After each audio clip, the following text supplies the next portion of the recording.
Hi, everybody. Thank you so much for coming tonight. I'm Jason Schubach. I'm the Dean of the Westfall College of Media Arts and Design. I'm really honored to have these amazing guests with us tonight. It's going to be really incredible. I'm so glad you took some time on a Wednesday night at 8 o'clock to come and be with us for this exciting talk about urban strategy in the present tense. This is the fifth in the series. This particular talk is sponsored by both Westfall College and Arizona State University. And it's sort of part of the re-examination of and kind of looking forward around issues that were many of the writers of in this book. So I'm just going to do a little book promotion, the Routledge book of placemaking. This is a book that just came out this year that Jeremy Liu has an article in, and really tried to look at issues about how place affects our future and our communities. And so this series is really about, okay, like last year was a lot, we're all sort of shook from it. So what should we really do to talk about how to proceed now, right? Like, what does it mean now to have kind of a place-based focus looking forward? So we're really excited to be sponsors of this event tonight. And tonight's event really is going to be about like placekeeping and memory and how it really helps us look forward together. So that said, I'm really excited about our speakers, and I'm going to hand it off to Andrew Zitzer as the host of tonight's event. Thank you so much for coming. I really appreciate it. And if you would actually like a discount on the book, sorry, I'm going to do a little book promotion. You can certainly reach out to me and we can send you a discount so you can get it at an affordable rate. Thanks. Thank you, Jason. And thanks to everyone again for joining us. The way it's going to work on tonight's urban strategy in the present tense is I'm just going to introduce our panelists, and then I'm going to get into some questions that we've prepared for them. And we'll have a robust discussion for most of the time that we have, but we're definitely going to leave some time at the end for questions and answers from the crowd. So if you want, you could at any point in the conversation put your questions into the chat, and then we'll pull them out as we come to the Q&A section. And then in the last 2 minutes or so of the program, I'll say a few words about the urban strategy program at Drexel, which attempts to train urbanists in the kind of fields that we'll be talking about tonight, and have some of the same similar concerns about placekeeping and ethical urban development and all the things we'll get into. But let me begin by introducing our panelists. Michelle Angela Ortiz is a visual artist, skilled muralist, community arts educator, and filmmaker who uses her art as a vehicle to represent people and communities whose histories are often lost or co-opted. Through community arts practices, painting, documentary, and public art installations, she creates a safe space for dialogue around some of the most profound issues facing communities and individuals. Her work tells stories using richly crafted and emotive imagery to claim and transform spaces into a visual affirmation that reveals the strength and spirit of the community. For 20 years, Ortiz has designed and created over 50 large-scale public works nationally and internationally. Since 2008, Ortiz has led Art for Social Change public art projects in Costa Rica and Ecuador, and as a cultural envoy through the U.S. Embassy in Fiji, Mexico, Argentina, Spain, Venezuela, Honduras, and Cuba. Ortiz is a 2020 Art for Justice Fund grantee, Pew Fellow, Rauschenberg Foundation Artist as Activist Fellow, and a Kennedy Center Citizen Artist National Fellow. In 2016, she received the Americans for the Arts Public Art Year in Review Award, which honors outstanding public arts projects in the nation. Welcome, Michelle. Thank you. Glad to be here. And Jeremy Liu embodies the balance between technical and systemic, and pragmatic and visionary, cultivated through a career in community development. He has balanced complex organizations with multiple business lines and types of revenue, and also reimagined community development for health and from the beauty of people and their cultures. Over the last 20 years, he has overcome the limitations of working in silos and status quo structures by developing unique and entrepreneurial ways to solve complex problems. He is the managing director of Creative Development Partners, an investment and real estate development firm that is creating community benefits by design ventures in hospitality and real estate that are grounded in regenerative approaches to disrupting systems of inequity. Jeremy guides the vision and strategy for the firm's real estate and community development investments, including the newly launched Equitable Hospitality Accelerator. As a senior fellow at PolicyLink, a national research and action institute advancing racial and economic equity, he led a successful initiative to integrate arts, cultural strategies and creative placemaking into equitable development, economic inclusion, housing, health equity, and policy chains. He co-edited the Federal Reserve Bank of San Francisco Community Development Innovation Review issue called Transforming Community Development Through Arts and Culture. He co-authored the PolicyLink report, Creating Change, Arts, Culture, and Equitable Development, and contributed chapters to the National Endowment for the Arts book, How to Do Creative Placemaking, and the 2021 Routledge Handbook of Placemaking, which we just mentioned a moment ago. So welcome to you, Jeremy. Thanks. Excited to be here. Thanks for the invitation. So I want to talk to you both about your work as artists and builders of community. Can you each talk about the first time you realized art could be an instrument of community change? And I'll begin with you, Michelle.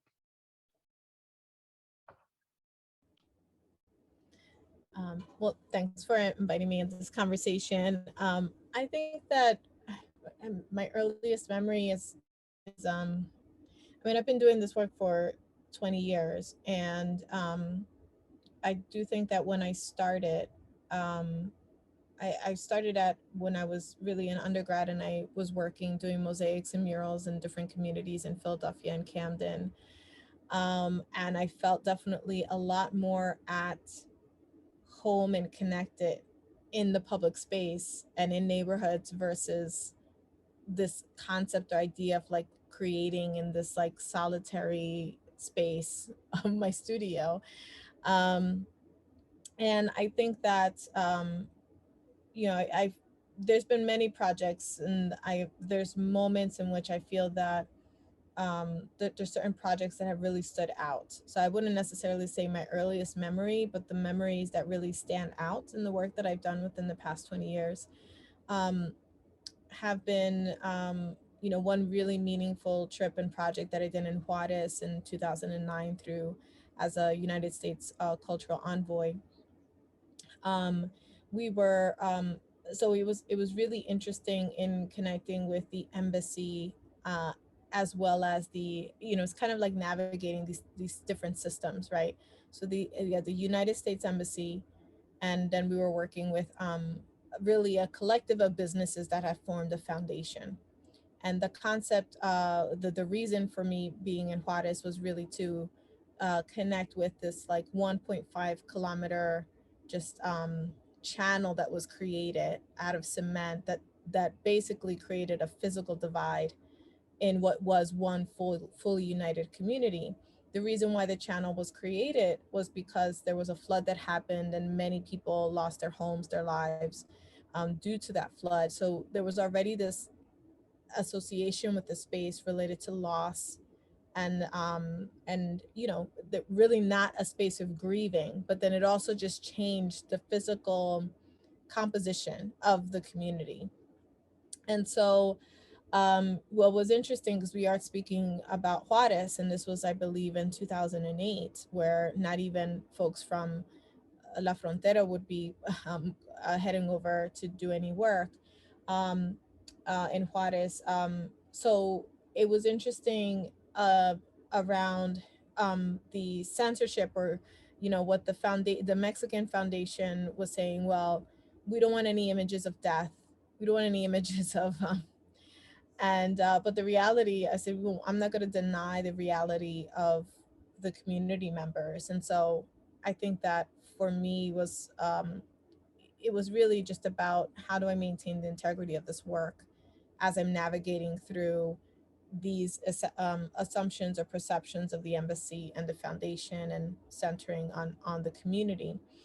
So what I found really beautiful at this moment was that the community members were engaging in this space. Even as we were creating the murals, the elders would sit out to watch what we were doing.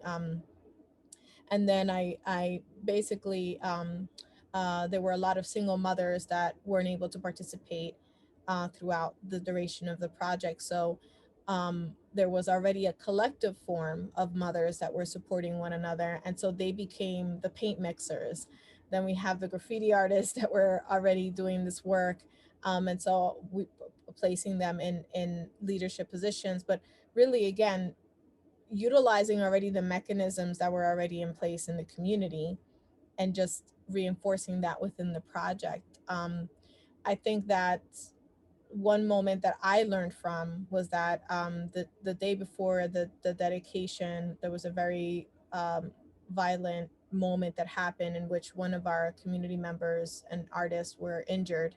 Um, and it was the day after the US ambassador came to Juarez for the very first time.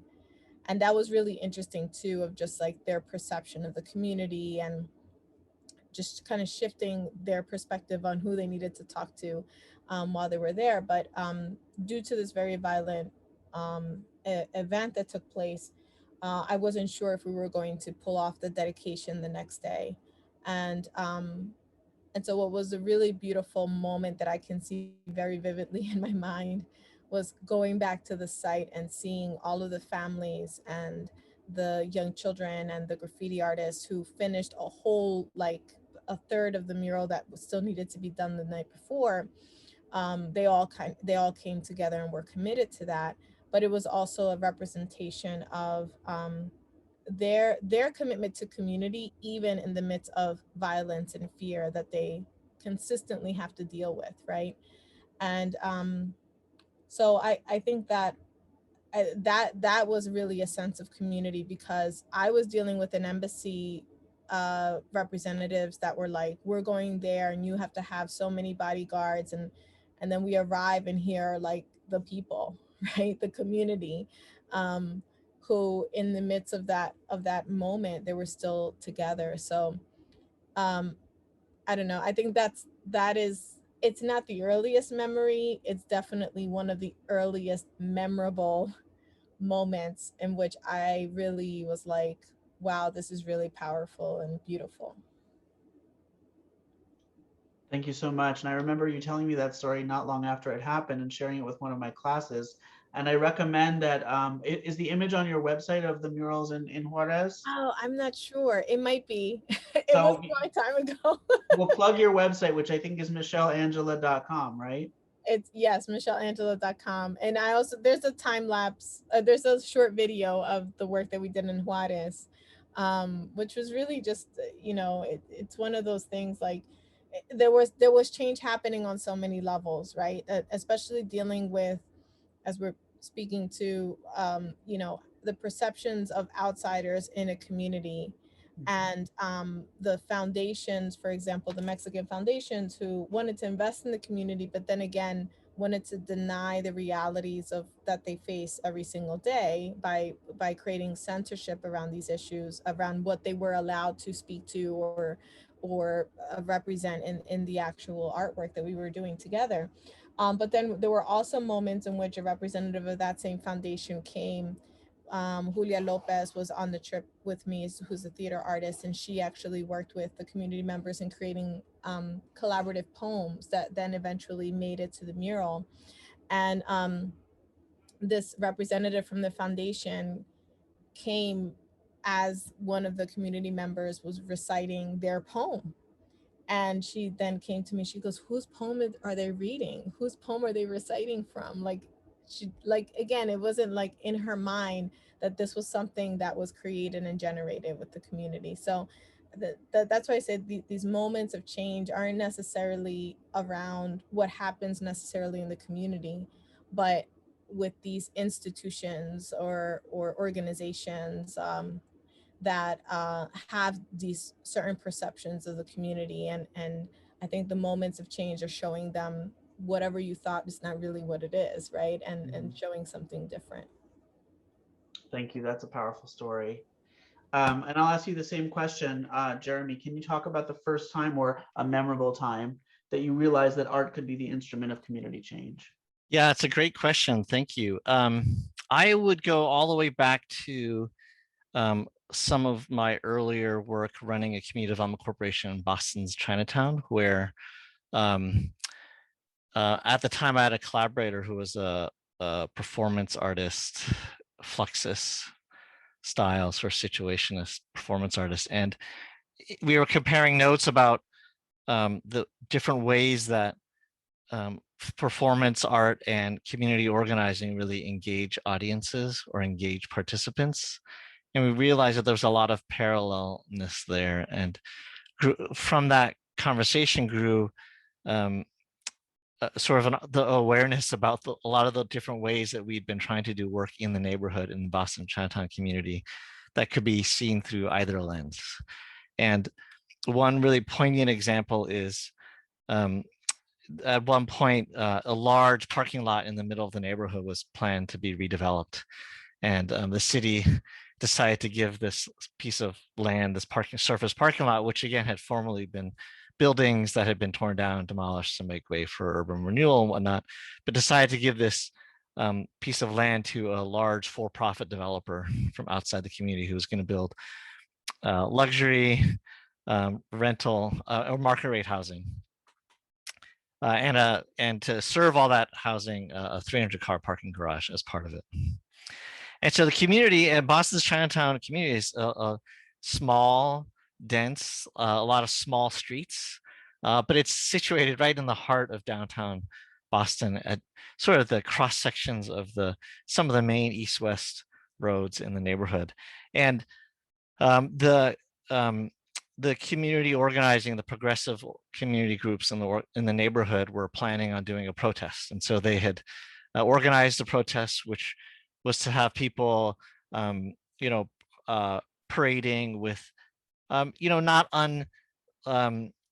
unlikely sort of artifacts of what you see at sort of radical left protests, large puppets, signs, people marching, whatnot, and all like amazing and beautiful. But we wanted to be able to contribute something to that holding of accountability, right, to the city. And so our take was to say, hey, what is something that people really don't like about this proposal? And one of the things was this parking garage.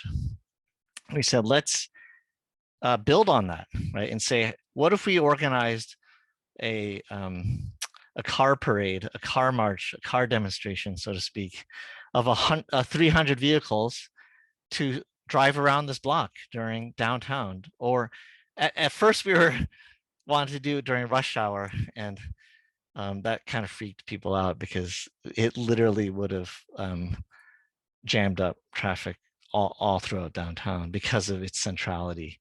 But that was the whole point, was that there was an issue with the analysis the community had around the kind of traffic it would generate and the kind of therefore impacts on the residents and community members and small businesses in the neighborhood.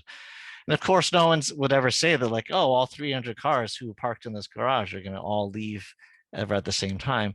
But at the same time, there was nothing to say that they couldn't all leave at the same time and, really jam up the streets. And so what we did was put out a call and to our networks to say, hey, we're going to be part of this protest, and we're going to create a car jam, basically a protest to drive around this block. And to give you a sense of what it meant in terms of affecting change, this sort of performative approach that really it was grounded in an analysis of the problems that the community had with the proposal, in some ways stood in contrast to in some ways the purely performative work of the large puppets you see at these things and whatnot. And but it also had it tied that analysis to a kind of impact and a statement that you could make that would actually have the kind of impact and statement that we were worried about.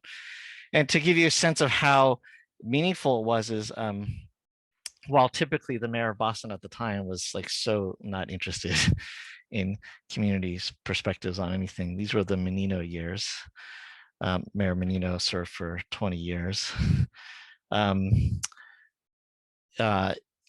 He actually showed up for this because he was so concerned about how bad this would be a disruption to the workings of the city. That unlike these typically where he couldn't care less, he actually showed up to this, and you could see him in his big black Suburban, roll down his window, talk to people, see what was going on. And we later on found out how meaningful it was because folks circulated to us emails that had circulated amongst corporate offices downtown that day, warning of a massive disruption to traffic during the lunch hour on this day. And so we really were successful at being able to really bring attention to the issue through this performative type of protest.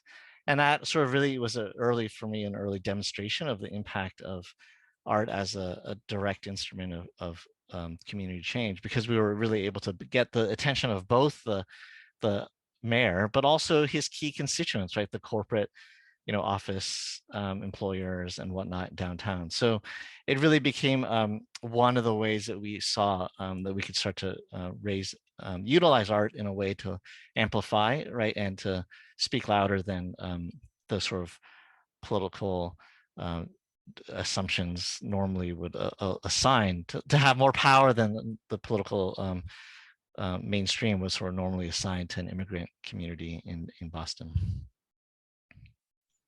Thank you, Jeremy. I love the image of cars as guerrilla theater and parking as the site of contestation.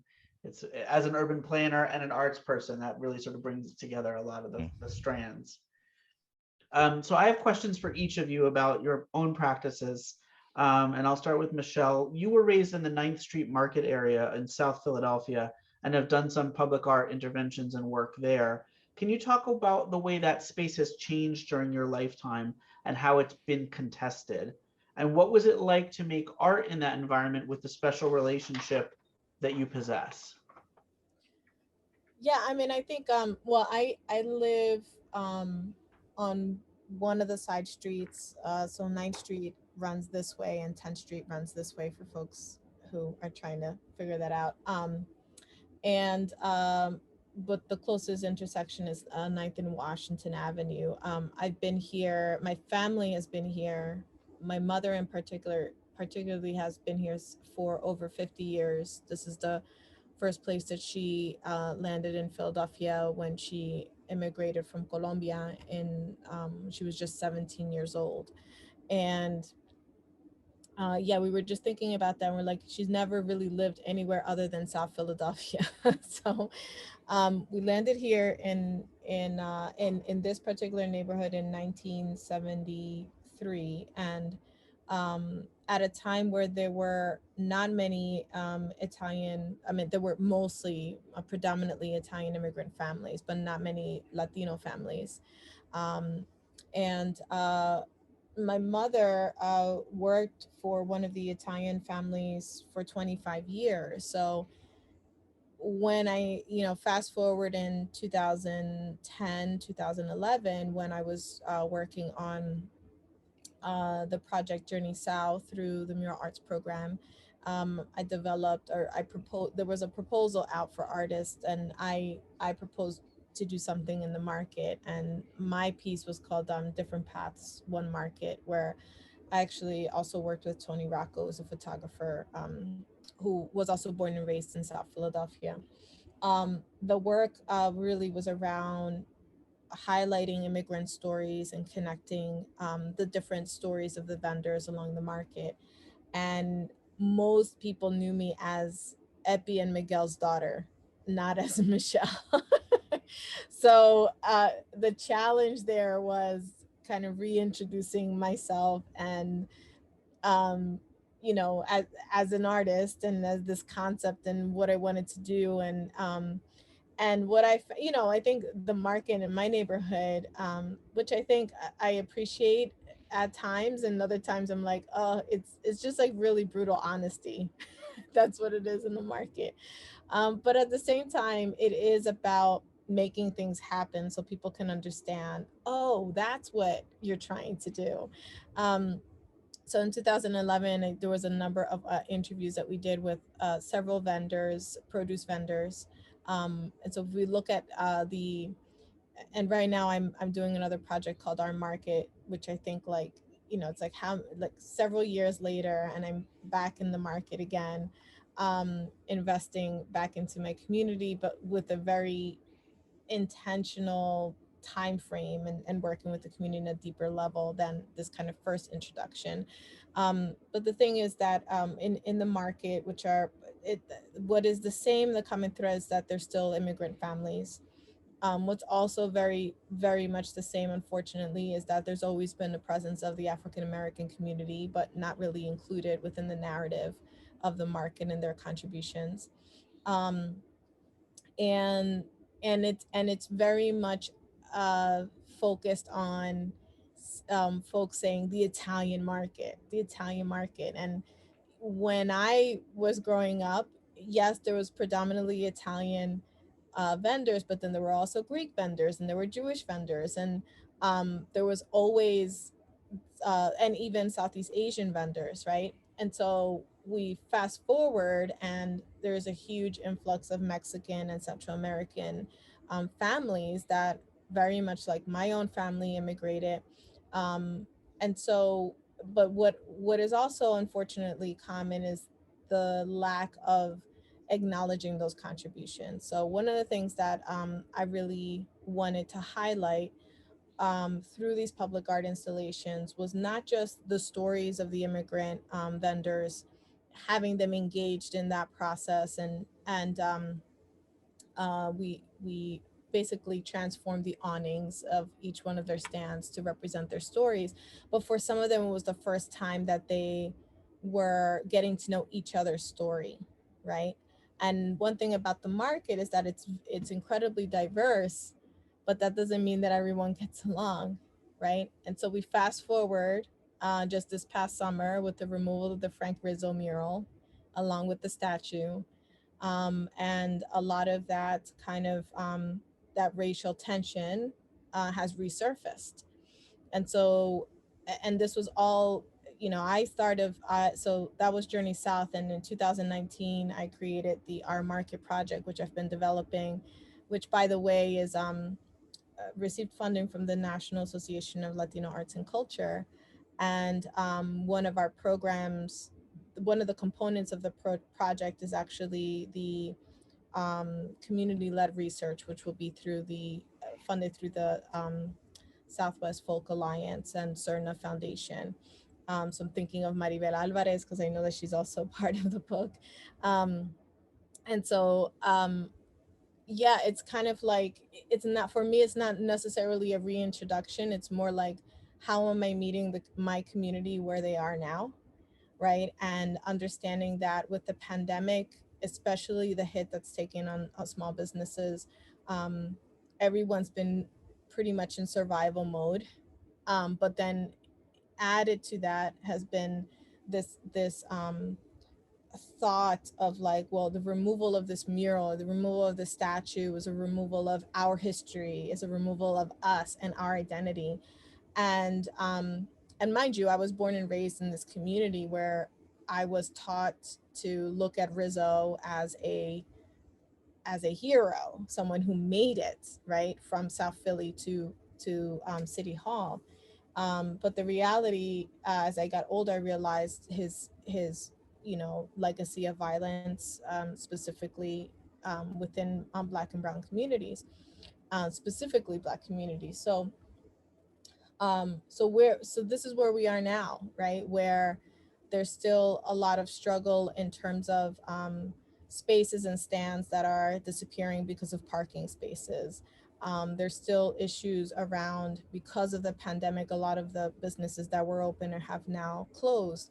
And then there's also still that tension that I feel has always existed. So when we look at, for example, the protest around Marconi Plaza, or even in my own neighborhood around the removal of this mural, folks in Bella Vista, how they call my area, the area, they're like astounded. And I'm like, this has always existed. It's just not necessarily been at the surface. And I grew up in Philadelphia in the 1980s, 1990s, in South Philadelphia. So I understand, and this is as a light-skinned Latina navigating and moving through these spaces, and also witnessing how my own community and communities of color, the Black community, has been treated. So where I am now, I think that the creation of those awnings was great, because it was also just understanding the intricacies of the market. It was also understanding that function and aesthetic need to be tied together. And it was also a reminder of there needs to be more, right? Which is why at this point with the Our Market Project, It is around investing in this community-led research, in these gatherings, in how we determine what is the future of our market through conversations, through dinners. I've done several gatherings with those about those conversations. But then also, I think the people themselves identifying what the obstacles are. And there's also kind of this breakdown of silos. So I think as an artist coming into communities, and in particular, this is my neighborhood, it's understanding kind of these structures or categories and silos that exist. We have the property owners, we have the business owners, and we have the ones that are the most impacted are the produce and vendors, right? Outside every day, 24/7, hottest days, on the hottest days and coldest days. So there's also analyzing the social economic inequities of that and how that's also related to this assimilation to whiteness as well, right? That many of the immigrant communities that have been there for many years, like some of these Italian American families, are so disconnected to that immigrant experience of a recently arrived person. So there's just, I feel like, I'm just like basically sharing what is the scaffolding in my mind as even now before acting and doing something, being even more intentional around what is the structure that's needed here, and not just economically, right, and our labor, but what is the emotional and spiritual connection to this place that we can emphasize that will also help kind of create and reinforce that common thread versus tear it apart due to all of this injustice that's happening and has been. Thank you so much, Michelle. I've always admired your dedication to the 9th Street Market in South Philadelphia area. As someone who's lived my whole adult life in West Philadelphia, I recognize that desire to invest and reinvest in the community, even when it sometimes lets you down, or Yeah. right? It does. And it's like, it's also, it's different. I feel like when you live in a place that you are, that you are part, I'm part of this place, right? So it's also, I feel things on a whole other level versus me being a visitor. In the words of Roberto Bedoya, how am I a good visitor when I'm entering and exiting the communities? But here, this is where I live. This is part of who I am. So there is this need to do that. But I also feel like as an artist and working communities, how important it is to have within my ecosystem or support system of this project folks who are not from here, that are disconnected, so that they have another lens of how to approach this work. Well, it really speaks to how placemaking and placekeeping is not simple linear work. There's often the spaces are contested and challenged and need to be seen from multiple points of view. Absolutely. So to shift to another neighborhood, Jeremy, I know that you, as a person who's been based in the Bay Area, have nevertheless been working a little bit in the Chinatown North and Callow Hill area of Philadelphia, which is also quite a contested space, maybe in the way that Chinatown was in Boston at the time that you were working there. Are you able to talk a little bit about how your engagement there is part of a placekeeping agenda? Yeah, absolutely. But I also want to just say that I think what's exciting to hear about your work, Michelle, is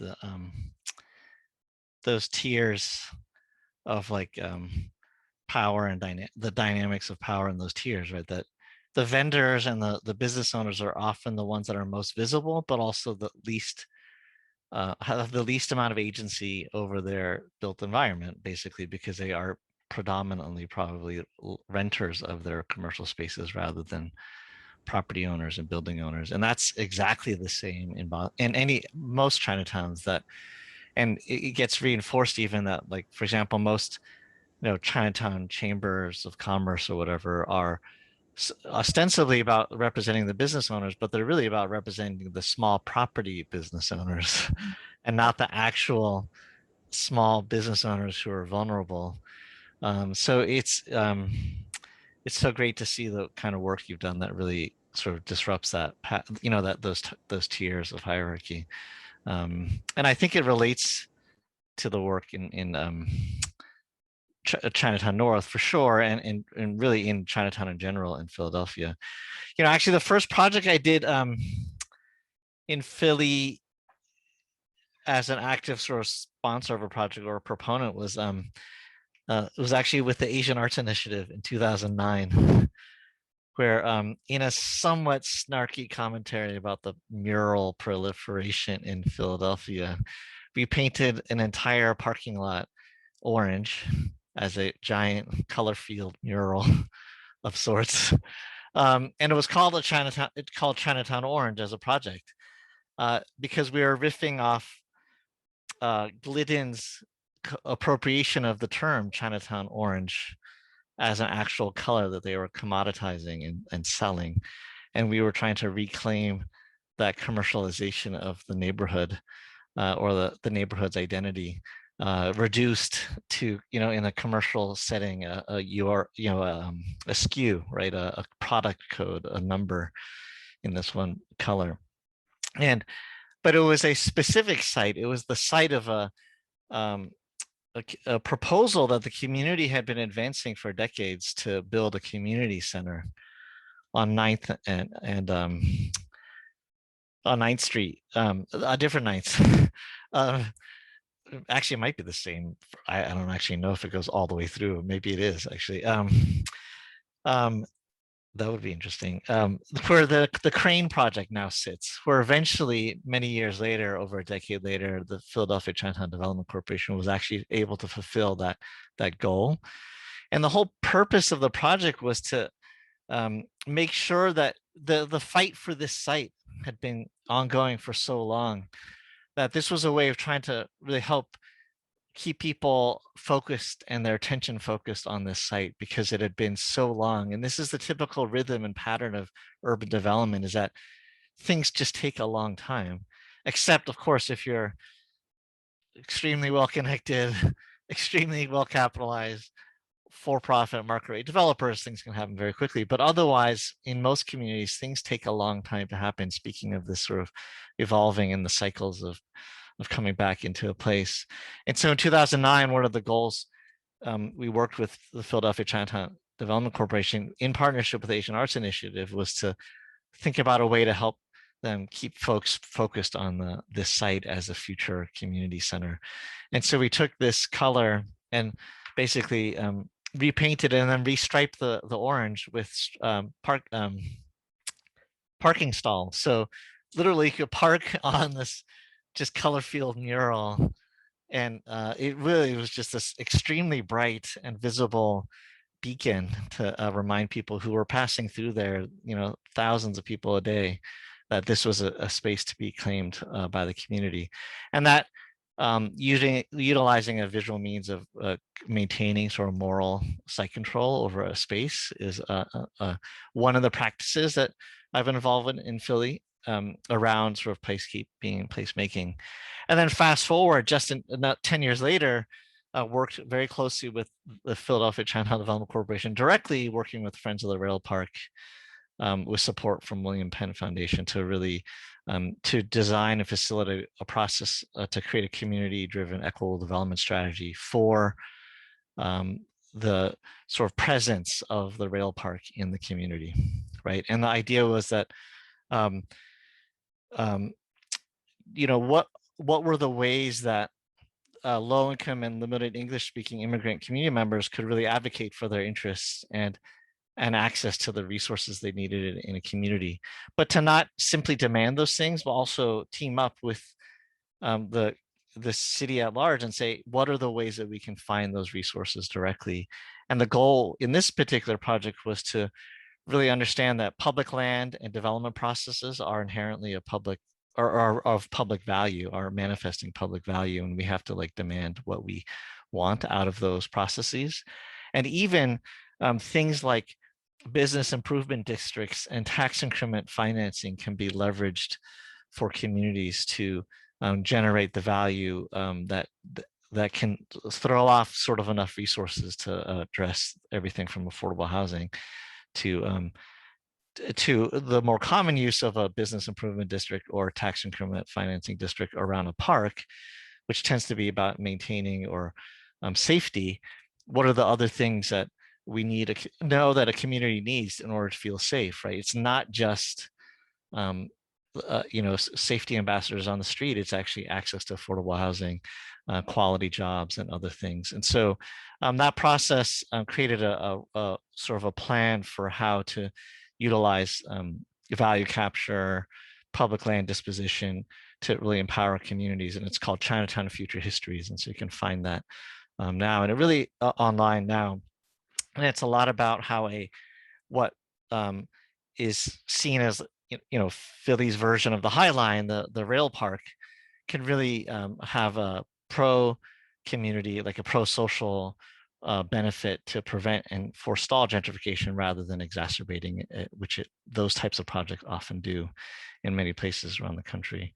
And then lastly, most recently, currently we're supporting my firm is providing pro bono support to a community coalition that's trying to figure out how to best leverage the 800 Vine Street site, which is a large surface parking lot in the Philadelphia Chinatown, to really maximize community benefits out of, again, a very, very extremely limited resource of publicly owned land in a very landlocked and constrained neighborhood.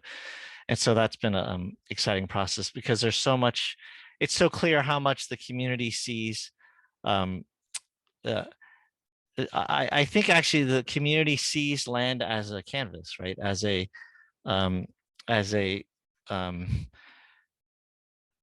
sort of medium, right, upon which their values, their art, their cultural life can be manifest and expressed. And that's a really exciting way to think about development in an urban area.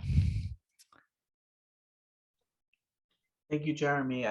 I love to see how that neighborhood continues to resist and to move forward, and to try to claim its identity and its identities, despite all the forces that have been arrayed against it for so long.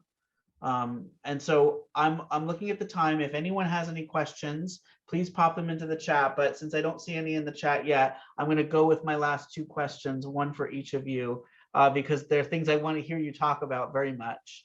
And I'll try to get you to answer in like 5 minutes or less, so we have enough time before we lose our audience.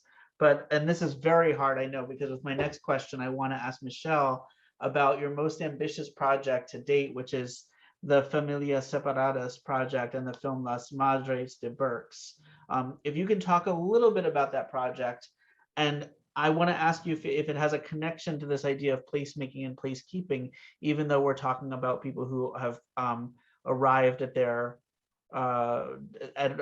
detention, family detention centers from all over Central and South America and Mexico. So if you could just tell us a little bit about that project, and then I encourage everybody to take a look at the links that Michelle just put in the chat and learn more. Yeah, that'll save me time on my 5-minute spiel. Exactly. So the Familias Separadas project I created in 2013, really in reaction to the rise of deportations and detention and deportation that was happening, not just in Philadelphia, but around the United States. And 2015 was the first phase of installations that I created here in Philadelphia, in very public spaces like City Hall, Love Park, and yeah, and then also the installation that's the most known is the one that we did in front of the Immigration Customs Enforcement Building on 16th and Cowell Hill. And that was actually a street mural in 2015. And I would say what's interesting is that, when we think of placekeeping or placemaking, there's this association of like neighborhood homes and kind of like folks like this concept of like, oh, like I've been here 40 years, you've been here like 20 years, 30 years, like this concept of like time and connection to place.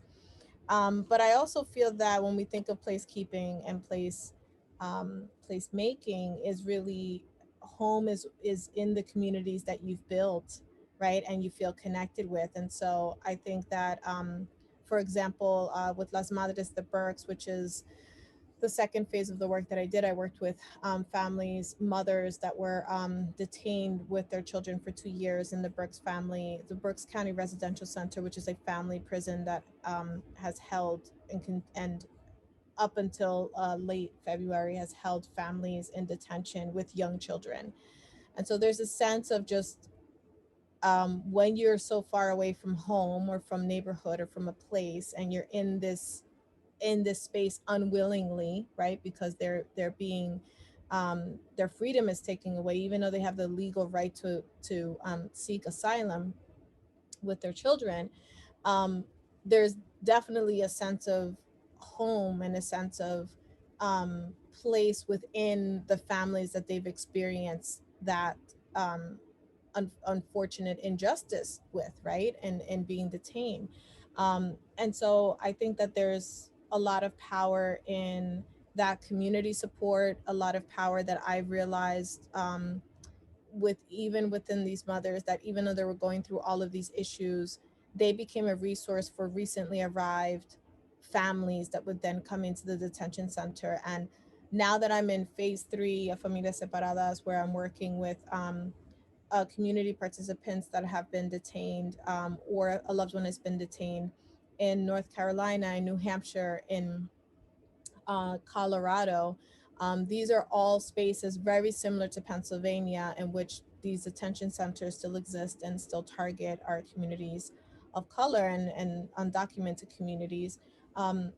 So I think that what I found in each one of these conversations is the power of community, of resources, of the support in that way. That's not necessarily related to a sense of place. If we talk about place as a physical, the definition of a physical place, right? But a sense of place within the communities that they belong to, that wherever they go, wherever they move, or wherever they're held against their will, they're still finding that place and home within the people that they're supporting. That was 4 minutes. I could add more, but you can look at Familias Separadas. There's a number of public art installations. Right now we're unveiling them. In actually June 4th, we're unveiling a number of installations in Raleigh, North Carolina. And it's also tying into the organizing efforts on the ground that are already happening. So En Las Madres de Berks is a 30-minute documentary that I created, highlighting the stories of 4 out of the 14 mothers that were detained for 2 years at this family prison in Pennsylvania, which is now there are no longer families detained there, but now there's this process that the Berks County commissioners are trying to change or move the prison to becoming a women's immigrant prison. So the fight still continues, but there's information there if people want to continue to look at it. One of the things that I appreciate about your project is that it makes visible and the stories and the narratives and the images of people who are often made invisible by our immigration system. And I think that one of the things I've learned from the prison abolition literature that has become much more popular over the last couple of years is that when we lock people up, we often lose sight of them and we lose their stories. And what you've done in this project, which I encourage everyone to check out, is to uncover and recover those stories. And that's just the first step in rehumanizing people who deserve a voice and deserve their human rights. And it reminds me of another thing Roberto Bedoya says, which is that, is creative placemaking a property rights movement or a human rights movement? Yeah, absolutely. And so, and thinking about that, and my last question for you, Jeremy, this idea of property rights versus human rights. In the Routledge Handbook of Placemaking, which we're talking about tonight and promoting and launching, you have an excellent essay called Making Places for Survival. And in it, you have a strong critique of the mainstream use of the term creative placemaking. So can you quickly walk us through that critique and talk about how your essay is trying to highlight examples of inspirational placekeeping by communities of color? Yeah, absolutely. I would have quoted, thanks for bringing up Roberto's other additionally really succinct, these sort of totally hit the nail on the head sort of descriptions, because I would amplify that to say the mainstream use of creative placemaking is as a property rights term. And if you consider the actors, agents in the field who utilize this term most and who make the most money from it, it is those who are profit seeking and rent seeking, and actually those who work for them, whether it's architects or designers or whatnot.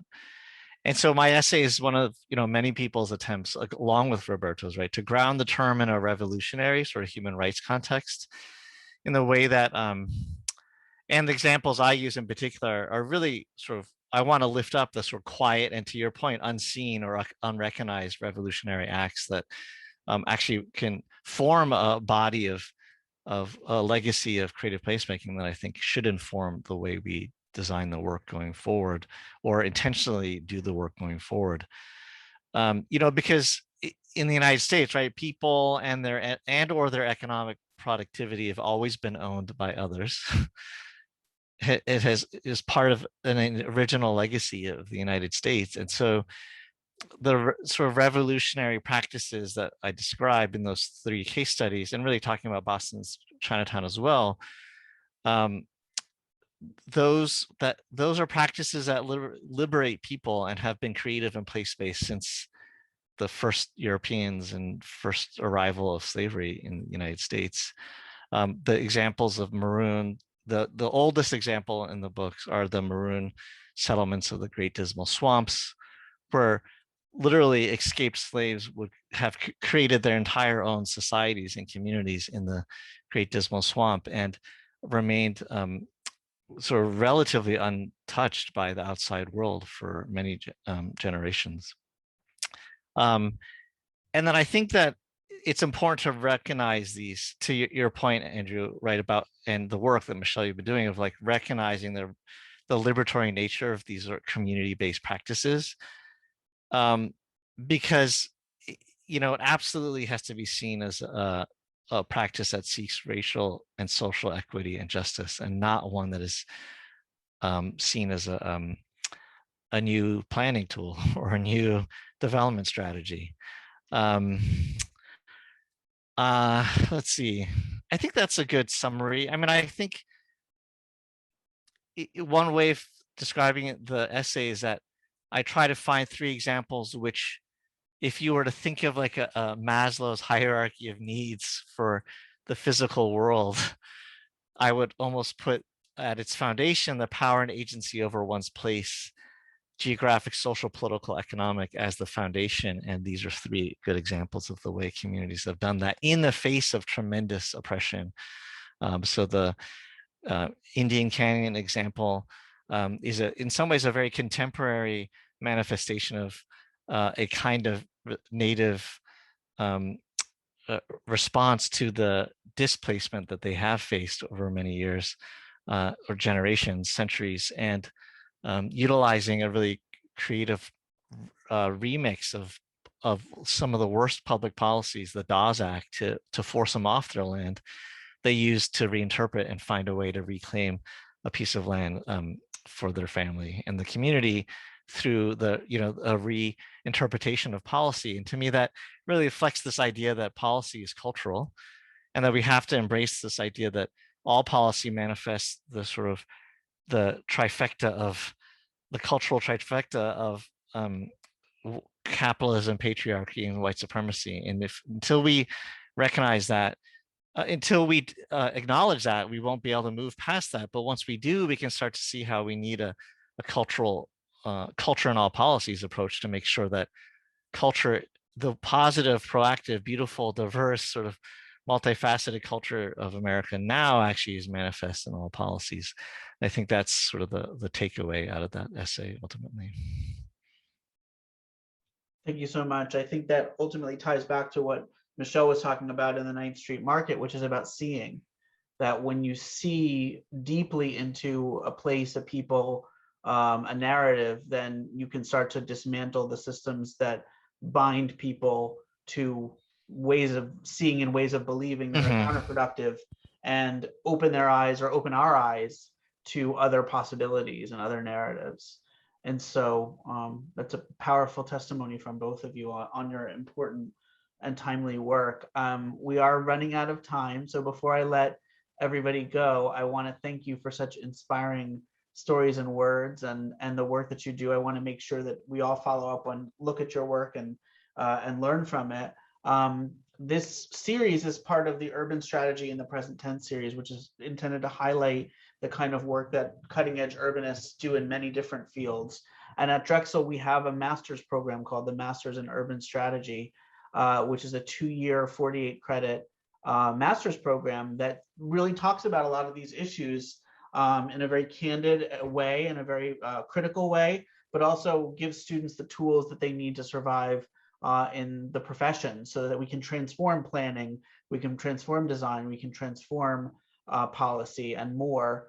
And if you're interested in learning more about the Urban Strategy program and its many wonderful people that comprise it, you can visit drexel.edu/urban strategy, and we'll be happy to share more with you. I'm the director of that Urban Strategy program, and I'd be happy to share more about that with you. But for tonight, I want to thank you all so much, and wish everybody a great night.